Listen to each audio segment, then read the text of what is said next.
right, so let's dive in. Get some perspectives on where we are, where we go from here with some of the top minds here. Obviously headed into an election where I think it's safe to say that the greatest democracy in the world, that we ended up with 2 nominees that not a lot of people are super excited about. 20% of voters are sort of the double haters, don't like either side passionately. Maggie, start us off.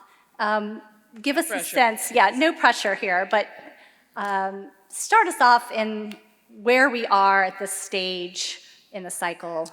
Sure. First of all, thank you for having me. I'm so excited to be here. I wasn't able to be here last year. This is amazing, amazing, amazing, amazing.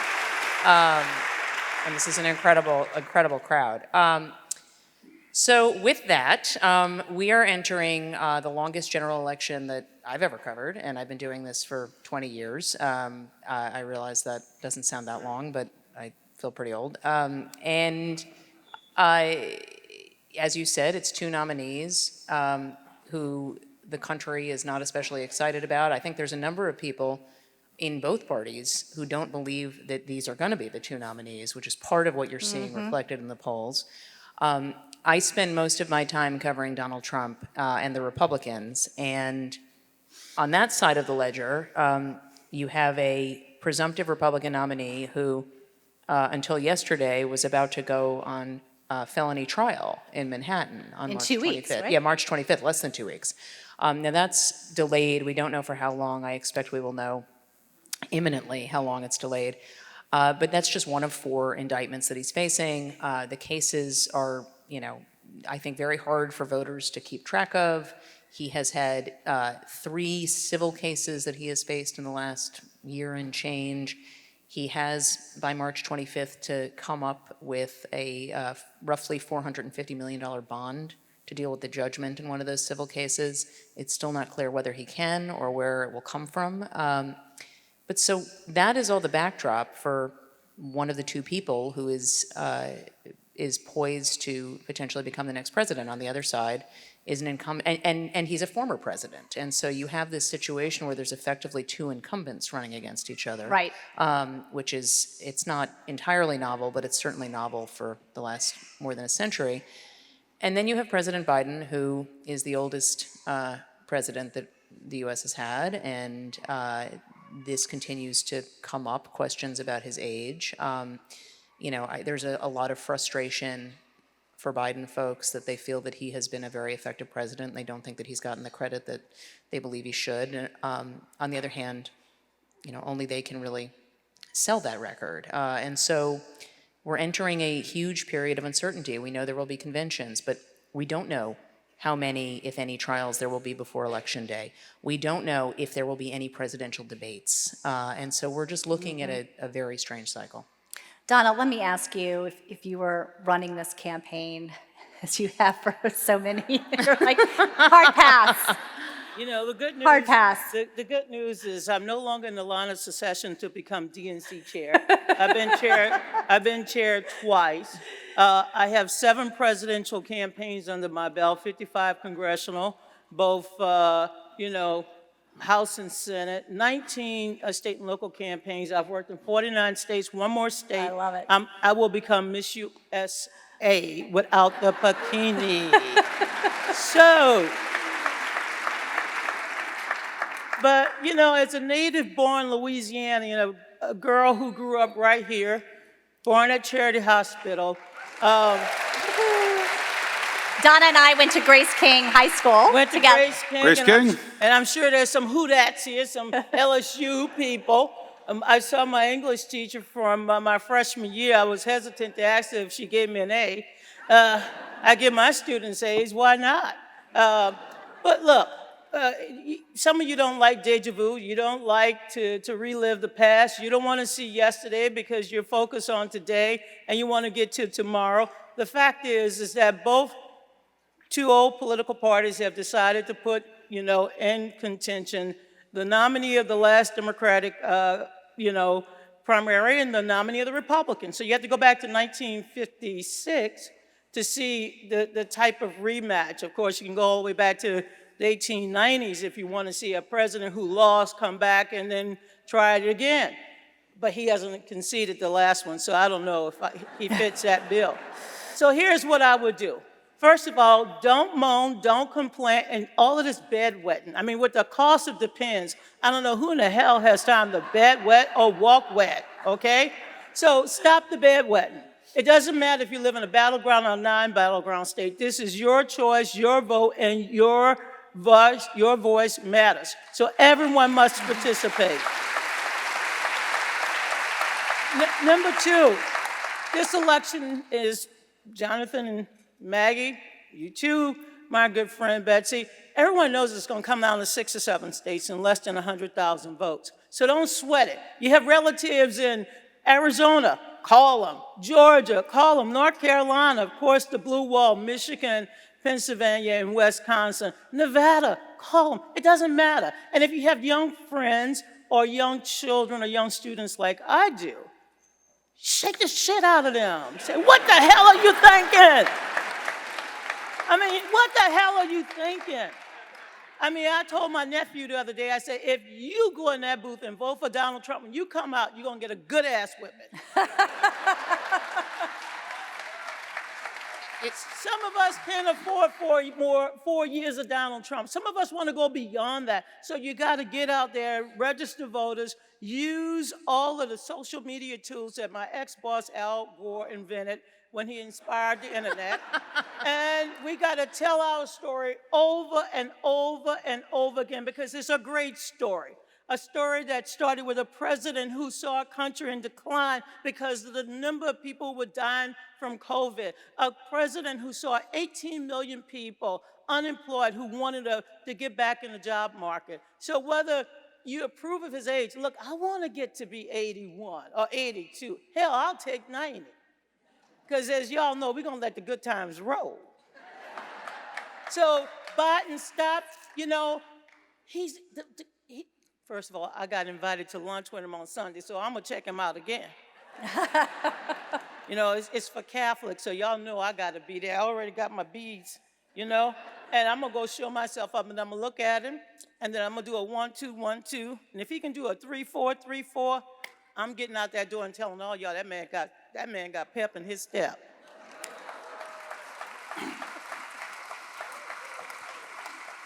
Okay.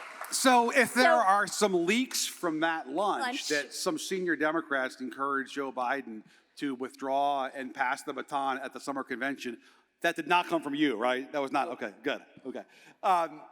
So first of all, a point of personal privilege. Let me just say thank you to my wife, Betsy, for moderating this unruly bunch.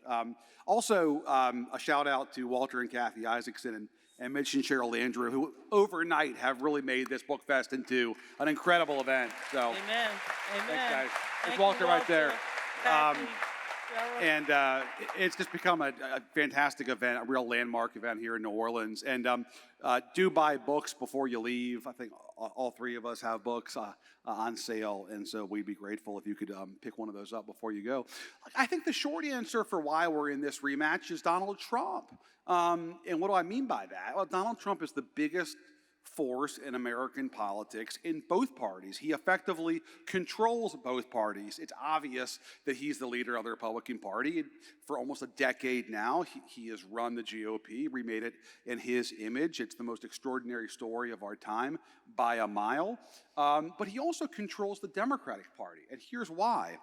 Because the Democrats are so consumed with Donald Trump that he is their best organizer, motivator, unifier, fundraiser, and mobilizer. They wouldn't know what to do without him. He is the figure that unifies a coalition that stretches from AOC over here to Joe Manchin over here. And if you want to include Liz Cheney, why not? So this is the AOC Liz Cheney coalition. She's next here, by the way. Exactly. I've given her a shout. She has a book too, I think. And so what unifies AOC and Liz Cheney? Well, like not the Iraq War, but what does unify them is trying to stop Donald Trump. Right. And so Trump keeps Democrats unified, but he also keeps them petrified. And that's where Joe Biden comes in. The reason why Joe Biden faced no real challenge for renomination, the reason why no Democrat went to the White House and said, Mr. President, here's your gold watch, thanks for your service, enjoy Rehoboth, you've been a patriot. The reason none of them did that is because they didn't want to do anything to weaken their incumbent and help Donald Trump. You can't, as a Democrat, you cannot say or do anything about your tribe, because if you do that, you help the other guys, you help the bad guys. Right. You can't call Joe Biden old and say that he's lost a step, because you sound like Fox News. And by the way, you can't criticize Donald Trump if you're a Republican and say he's unfit for office, because then you sound like MSNBC, right? So that's why we're stuck in this tribal cul-de-sac. I do think there is an important asterisk, though, and agree with absolutely everything you just said. In the case of Donald Trump, what the Republican Party has been increasingly pushed to not criticize is not about age, although that's certainly one aspect, because Donald Trump is almost as old as Joe Biden. But don't criticize the attack on the Capitol by a pro-Trump mob on January 6, 2021. Don't question Donald Trump's lies about the election and, in fact, endorse them. Basically, the Republican Party, and this is where the party, one of the ways in which the parties are not the same, the Republican Party has basically become, it stands for whatever Donald Trump wants it to stand for. Right. That's really not the case with the Democrats.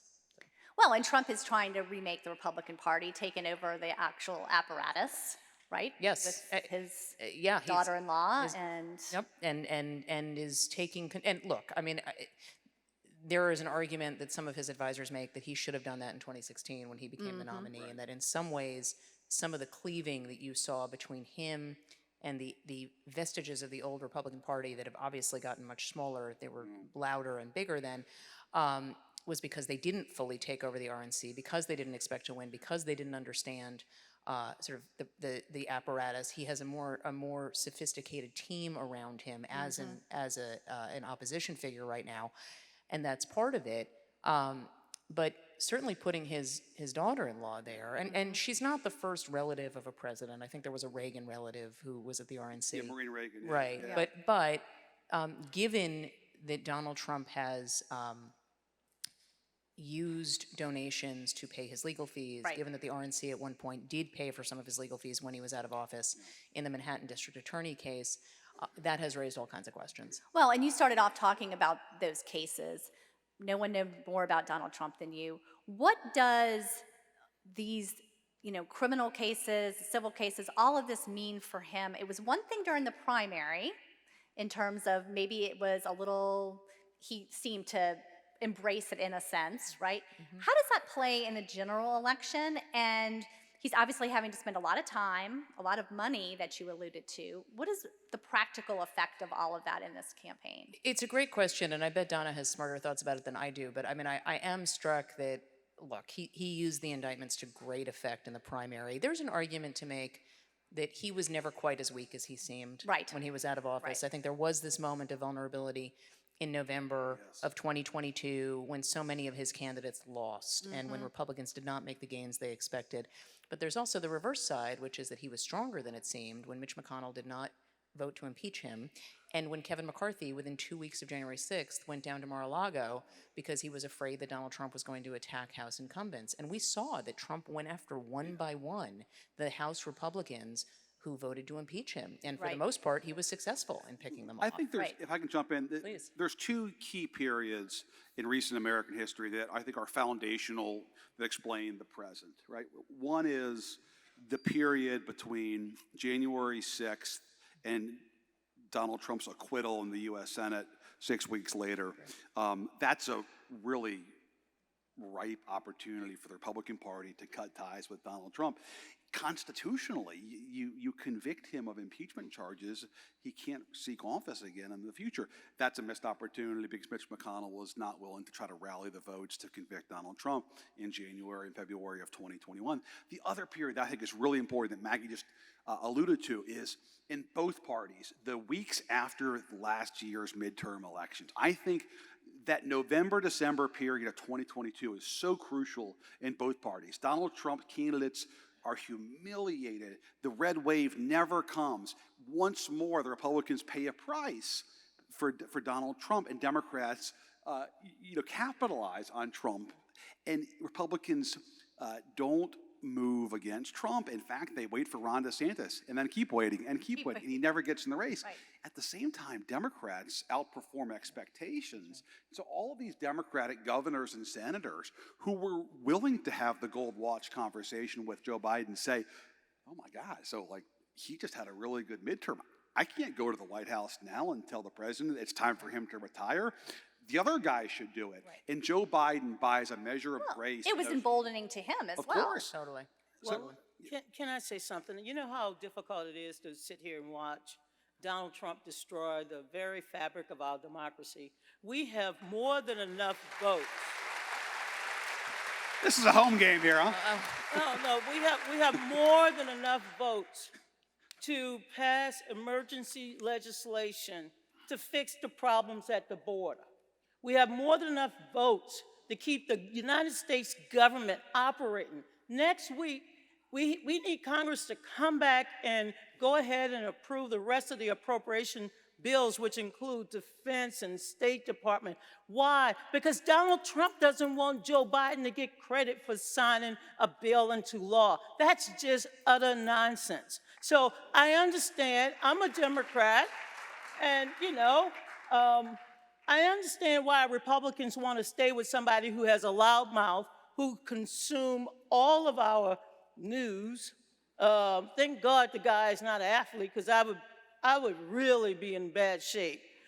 Just having to watch him both on my news channels, my cable channels, and then, of course, my sports channels. But the truth is that he is running the United States Congress, okay? The majority Republicans. So Speaker Johnson, proud LSU graduate, come on, declare your independence. Do what's in the national interest, not just in your party's interest. But can I just go back to the question you asked, though, about, to your question about the legal trials and the general election? I just don't want to have us go past that. The polling all shows that a lot of it depends on whether he is convicted in a trial. And so we just don't know if there's going to be a trial. Right. And Trump's advisors believe that the one that was scheduled to start on March 25th is the least problematic for him. They don't see it as a weighty issue. It involves falsifying business records to cover up hush money This is to the a hush money, porn star yeah. in the 2016 election. It is actually an election interference case. That is actually what the indictment was when it was first made against Michael Cohen as a campaign finance charge. Using campaign funds for Exactly. the hush money. Or trying to keep it from becoming part of it. Yeah, it wasn't campaign funds, but it was trying to keep it from becoming part of, it was essentially an in-kind contribution. Right. And so I think it's just an open question whether there is a trial. Even if there isn't a trial, and there's a real question as to whether there'll be a federal trial on the January 6th related charges and Trump's election lies, you are going to see President Biden's folks talk about this a lot. You are going to see a lot of focus on something that we haven't talked about yet on this stage, but which I know Jonathan and I have talked about a lot over the last few years, which is threats of political violence. Mm-hmm. And so that is one of the huge changes in our political fabric in 2024. And so I don't think, even if Trump is not on trial, I think the fact that he has been indicted in connection with a moment that I don't know how strongly it's in the public consciousness right now. It's certainly strong for reporters. But I think that voters will hear more about it going forward. And I don't want to take anything away from Liz Cheney, who I admire greatly. But can you imagine being in Washington, D.C. on January 6th? Do you know what it felt like? I mean, we were basically told we could not leave our homes. We had people roaming around our Capitol looking for trouble. And here the mayor of the District of Columbia, requested to the president to call out the National Guard. And they started foot dragging. It was the president who had that responsibility. It took the governors of Maryland and Virginia to send in their state troopers to protect 700,000 taxpaying Americans. So the notion that Metropolitan Police and the Capitol Police, who were beaten, you saw them, I was on Fox News. I was a silver fox back then. And I was flabbergasted, and as they reached the Capitol, one of my colleagues said, "Oh my God, they're on the steps of the Capitol." Of course, me being someone who knows how to organize and organize many events at the Capitol, I said, "But they don't have a permit. That's illegal." Yes, it is. Yes, it is. And now they want to be declared hostages for the damage they caused to the citadel of our democracy, for the injuries they caused to over 140 policemen and women. They want to be declared hostages. They tried to take away our democracy. And if we don't stand for it now, then we're going to be like Russia today, that the people in Russia don't have a choice. I want to have a choice in who is elected, not just president, but down ballot as well.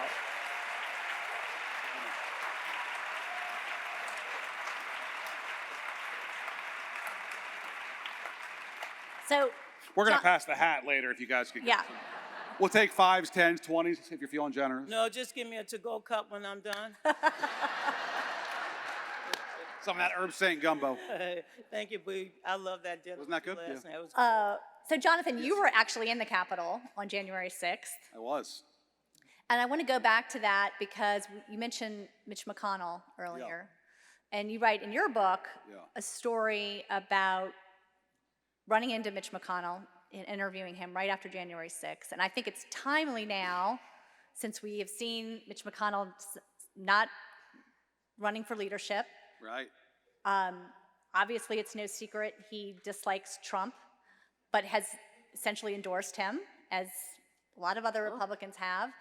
But at that pivot point of January 6th, he was singing a very different tune. Yeah, so thanks for the book plug. My co-author Alex Burns and I write almost an entire chapter about just that one day of January 6th and what happened in the Capitol that day. And it culminated at about 1:30 in the morning when I was leaving the Capitol that day or that night, and I just the old saying, "It's better to be lucky than good."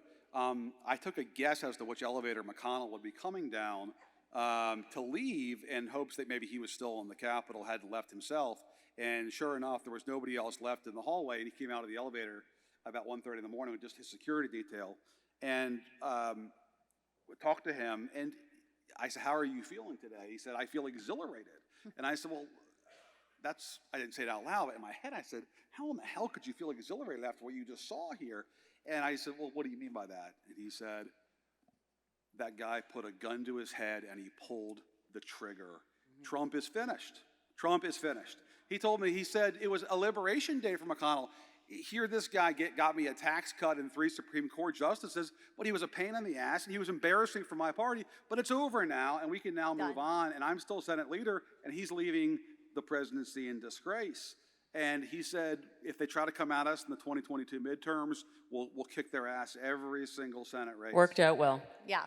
And here we sit 3 years and change later. Mitch McConnell has endorsed Donald Trump as the next president of the United States.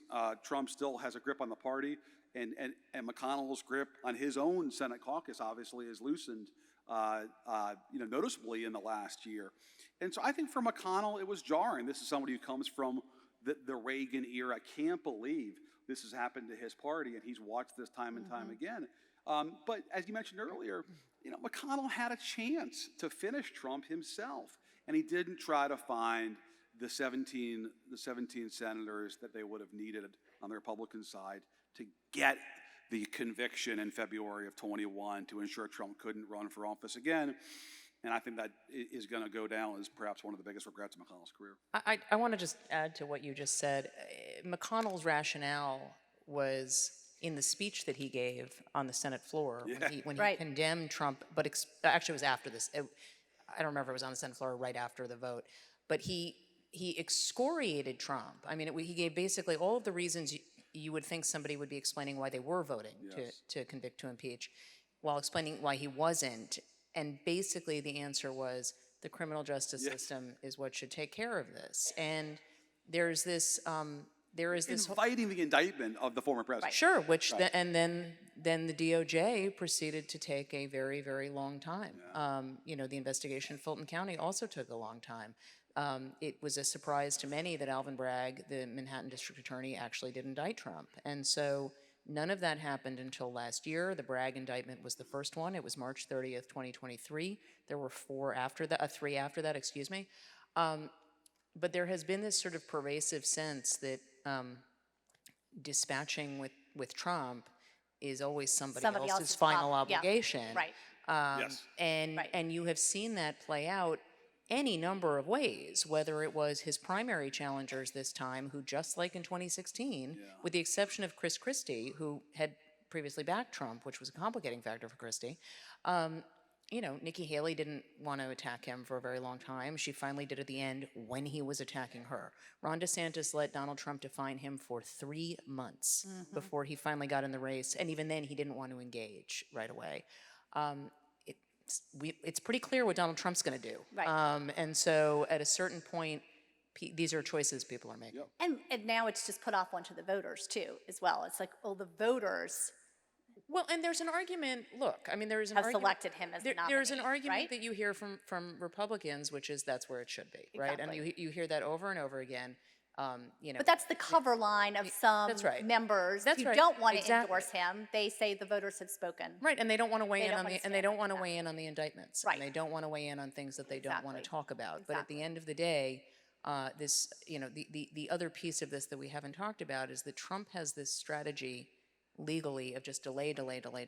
Yes. With all of these cases, and he has benefited from some missteps by prosecutors in certain cases. Right. Most particularly in Fulton. In the Manhattan case, it's actually not the fault of the Manhattan District Attorney. The Southern District of New York delayed giving him documents, which then led to this delay. But either way, Trump is just using whatever leverage he has, and he's leveraging these cases against one another, and he may leverage them past November. So we've talked about Trump, we've talked about Biden, but Donna, I want to ask you about the possibility of a third party, something you experienced close to home in 2000 with Ralph Nader and the impact it made on that election. Talk to us a little bit about the threat of a third party and what that would mean for Biden in this election. Well, I think you have to go back to '68 and George Wallace to take a look at the short and the long-term view of this. Yeah, you have to be concerned about third parties. I mean, they're bright, shiny objects. I mean, RFK Jr. is saying, put another Kennedy in the White House. And his family, every time he says that, they say, oh, no, not this one. You know, and then you have Jill Stein, who wants to remake the Green Party into, you know, I sometimes think of Godzilla and Hong Kong and King Kong, and I'm like, Jill, come on. By the way, she's also Donald Trump's age. You know, if they all went to the same high school like we did, I was a senior and you were a freshman. I mean, Donald Trump would have been a freshman and Joe would have been a junior and senior. I mean, come on. I'm not going to play that game. But the truth is that, yes, third parties, Cornel West, if he gets on the ballot, no labels if they put a candidate.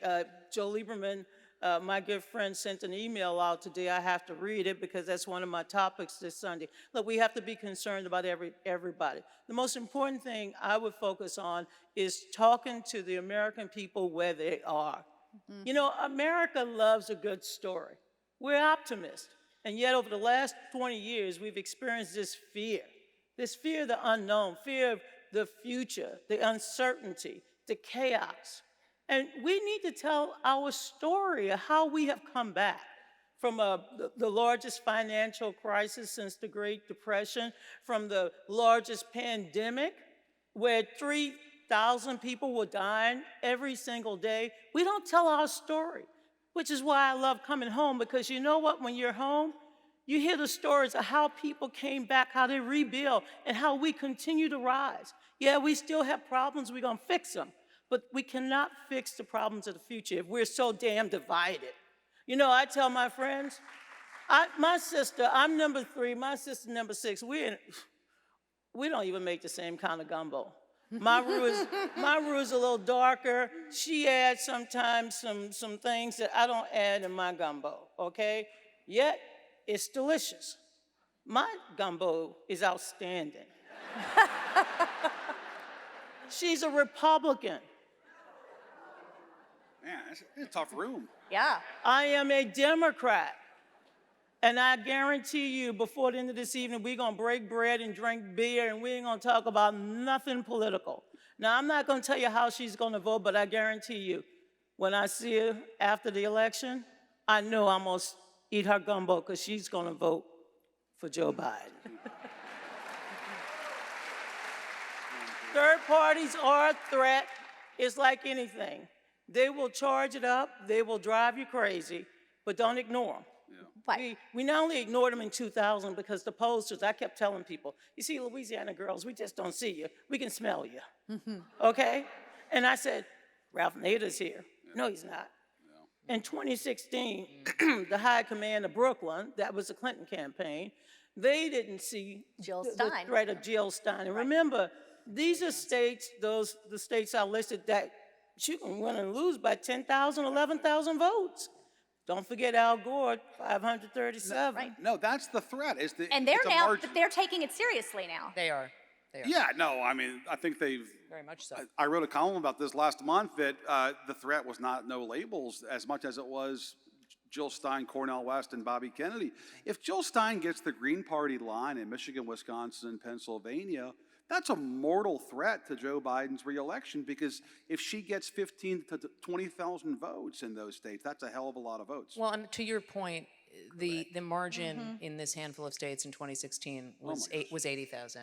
In 2020, it was 40,000. Right. I talked to some Democratic strategists who think it could be even tighter this time, which is why this is so significant. On the no labels front, there has been a very aggressive effort by allies of the incumbent president to try to, they know they can't stop it, but what they can do is keep anybody who wants to have a political future from running on that line and who they think that they can have some sway over. And that's been pretty effective so far. We'll see if that continues. Right. Maggie, I wanted to also ask you about some of the other issues. We talked a little bit about immigration, but what about abortion and how that is going to play in this campaign? The Republicans now, the issue of IVF coming full circle here in Alabama. What are your thoughts on the issue of abortion and the role that that's going to play in this campaign? The repeal of Roe v. Wade was enormously significant in the 2022 midterms. Yeah.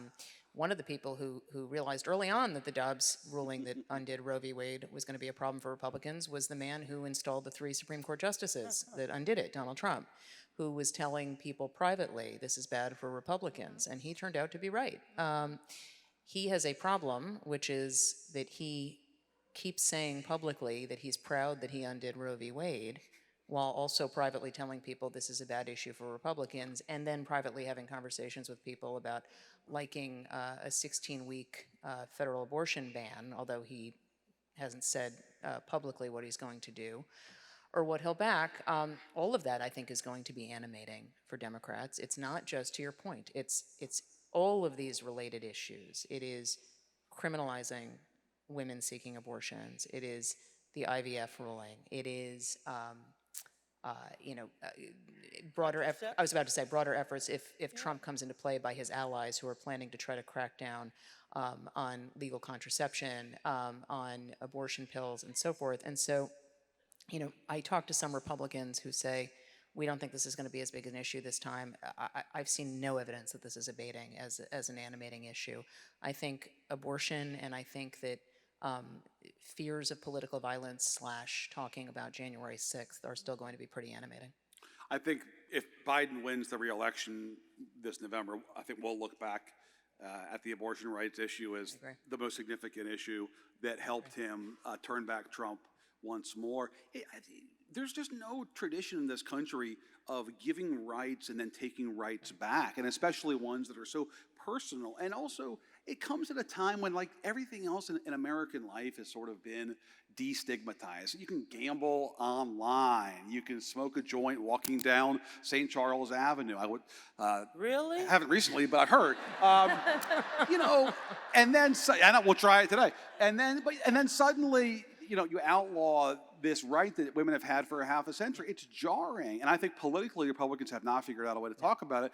Maggie's right, though, that Trump knows the politics of it are bad. It's going to be I think, his biggest test, policy-wise, Trump will be the dexterity on this issue. Can he go 6 months and not alienate his core supporters by talking about what a bad political issue it is, or does he blurt that out eventually? You know, it's amazing that Trump's two biggest accomplishments are issues that he's now embarrassed about. He can't talk about Operation Warp Speed, which got the vaccine in record time and helped hasten the end of COVID, and he can't talk about the 3 justices that he installed that overturned legal abortion in America, right? I'd add one more to that. It's really hard for him to talk about the tax cut bill, which was actually one of his first significant legislative achievements, and they're going to expire. Which is coming up, yeah. Not a great moment to be talking about tax cuts And a that big help deficit. wealthy For the high end, corporations. yeah, Exactly. Yeah. At the risk of poor Donna maybe falling off the stage here, Maggie, I wanted to ask you about what a Donna Trump, could never fall off the what stage. a Trump 2025, what a Trump second term essentially would actually look like. Yeah, I'm sorry, glad, Donna. I'm glad you.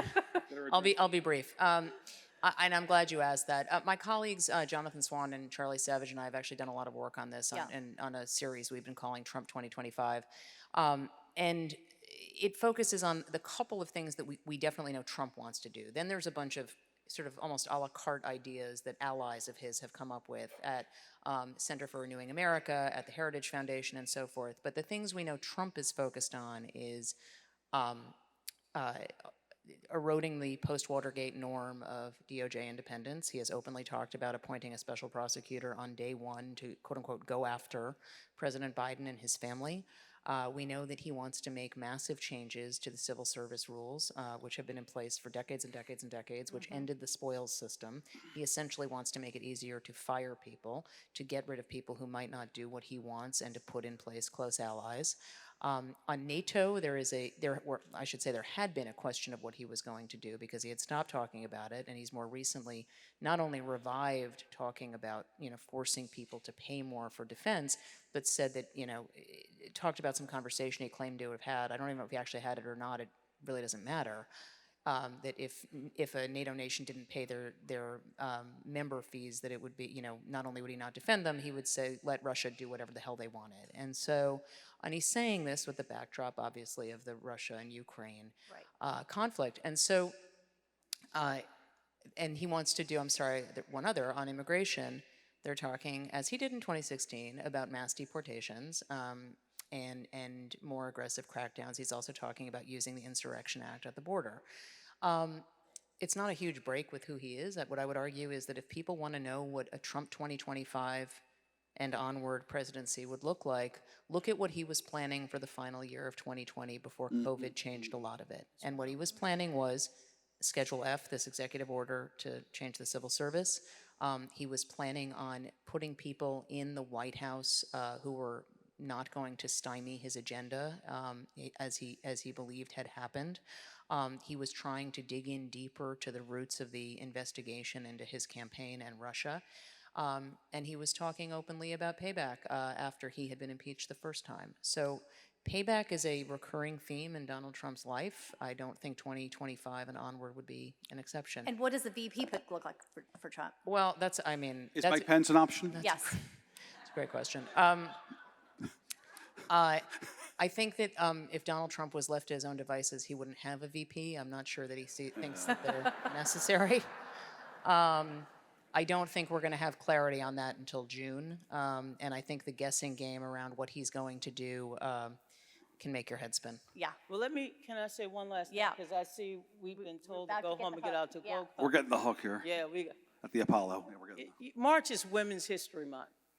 And by any real meaning of having, 1 month dedicated to talking about issues of importance, women of achievement, women who are history makers, trailblazers, you name it. like you three. And, here. Thank you. Appreciate that, Boo.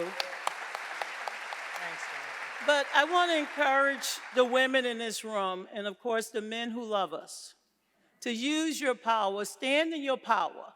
Our bodies are not the property of a political party or a group of zealots who think that they are going to tell us what to do.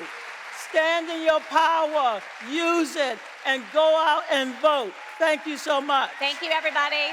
Thank you. Thanks, Thank Betsy. you.